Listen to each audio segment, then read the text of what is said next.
שמך, בוקר טוב ומבורך, חזק וברוך. תקיעת שופר בערב ראש השנה.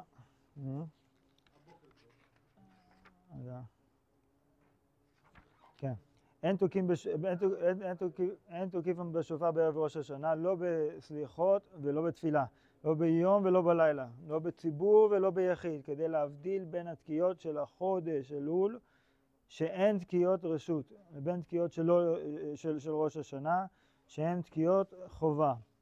כמו דיברנו על לאחד את שם השם, את הקדוש ברוך הוא שאומרים שמע ישראל השם אלוקינו השם אחד, תמיד צריך לאחד אותו. מה זה לאחד אותו?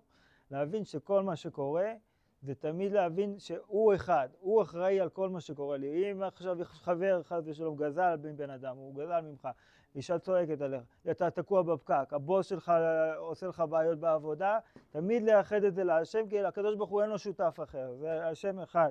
תמיד להבין את זה, זה הדבר הכי חשוב, ואם אנחנו מפנימים את זה, והיום ידעת, והשבותי לבביך, לדעת את זה ולהכניס את זה ללב ולהפנים את זה, ואם בן אדם עושה את זה בעומק ליבו, באמת, ומשתתף בכל כוחו, אין שום דבר שיכול לעצבן אותו, או כזה. עכשיו אנחנו רואים אפילו בזמן הזה כמה אנחנו יכולים להשפיע עם השפתיים שלנו, עם העמל שלנו, בתורה, בתפילות, בהתבודדות, שאפילו אפשר ללמוד מהגמרא מכתובות קי"ג של התלמידים של רב, לפני שהוא יצא מהעולם, התפללו שלא יצא, התפללו, אז משכו אותו הדינים, כאילו צריך לעלות לשמיים, ומצד השני מהתפילות משכו אותו למטה, עד שהשפחה של אובה שברה את החלון, הם חשבו שהוא התנתק מהעולם, אז הוא נפטר.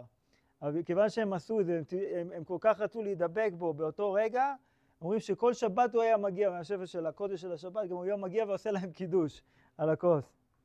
אומרים שבזמן הזה זה כמה שאפשר להשפיע על כל השנה וכל מה שהולך להיות בשנה הבאה. אז הוא אומר, הנתיבות שלום, הצדיק היה לו ניתוח שהוא היה צריך לעשות, הוא לא רצה לעשות, כאילו, הוא אמר, לא בזמן הזה, לא בזמן אלול, המשפחה שלו, כמה, בוא ניקח אותך, זה תחוב, זה פיקוח נפש, דוחה, הכל. אמר, לא, אני לא עושה שום דבר עד אחרי אלול.